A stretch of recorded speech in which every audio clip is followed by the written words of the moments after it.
नमस्कार, मी डॉक्टर सतीश वसंत शिंदाडकर आज आपणास मुळ्याच्या पानांचे फायदे याविषयी अवगत करून देणार आहे.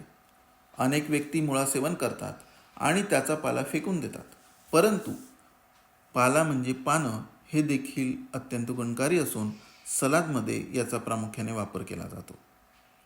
मुळाच्या पानांची पातळ भाजी देखील केली जाते. मुळाच्या पानांमध्ये असे काही घटक आहेत की जे कॅन्सरचा प्रतिकार करण्यास उत्तम असतात. म्हणून हिवाळ्यामध्ये मुळ्याच्या पानांची भाजी निश्चित खावी. ही भाजी सलाद, भाजी किंवा कोशिंबीरमध्ये याचा वापर करावा. कोशिंबीर स्वरूपात मुळ्याची पानं सेवन केली असता शरीरातील विष घटक दूर होतात, त्वचा उजळते, पचनसंस्था उत्तम होते, तसेच रक्तातील साखरेचे प्रमाण उत्तम राहते.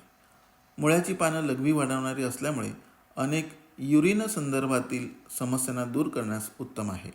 मुळाची पानं अँटीबॅक्टेरियल असल्यामुळे अनेक बॅक्टेरियल लक्षणांना देखील निर्माण होऊ देत नाही. ज्यांना नेहमी कफाचे विकार होत असतात अशांनी मुळाच्या पानांचा रस किंवा कोशिंबीर स्वरूपामध्ये त्याला सेवन करावं. यामुळे कफदोष कमी होतो, वारंवार होणारे सर्दी आणि कफाचे विकार दूर होतात.